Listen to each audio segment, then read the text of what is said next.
அண்மை செய்தி. கொரோனா தொற்று பரவல் காரணமாக மக்கள் கூடும் இடங்களில் மாஸ்க் அணிய அறிவுறுத்தப்பட்டிருக்கிறது. தொடர்ந்து விரிவான விவரங்களோடு இணைகிறார் செய்தியாளர் ரேவதி. ரேவதி, வணக்கம். தொடர்ந்து என்ன மாதிரியான அறிவுறுத்தல்கள் வழங்கப்பட்டிருக்கிறது? முழு விவரங்கள் என்ன? வணக்கம்.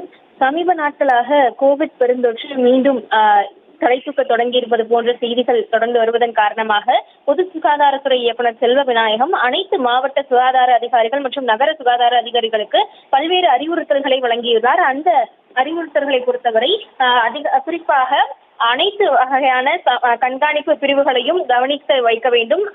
அனைத்து இன்ஃபுளுன்சா நோய், கடுமையான சுவாச தொற்றுகள், இது போன்ற வழக்குகளை முன்கூட்டியே கண்டறிய வேண்டும் உள்ளிட்ட அறிவுறுத்தல்கள் அந்த அதிகாரிகளுக்கும்.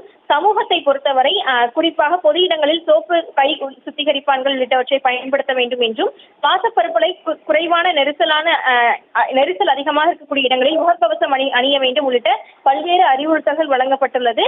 இந்த அறிவுறுத்தல்கள் மட்டுமின்றி கோவிட் பெருந்தொற்று அதிகப்படியாக பரவாமல் இருப்பதற்கு சமூகம் சார்ந்த பொதுமக்கள் அதிகம் கூடும் இடங்களில் முகக்கவசம் அணிவதற்கான தேவை இருந்தால் அவற்றையும் பயன்படுத்திக் கொள்ள வேண்டும் உள்ளிட்ட பல்வேறு அறிவுறுத்தல்களை பொது சுகாதாரத்துறை இயக்குநர் செல்வ விநாயகம் சுகாதார அதிகாரிகள் மட்டுமின்றி பொதுமக்களுக்கும் அறிக்கையாக கொடுத்திருக்கிறார்.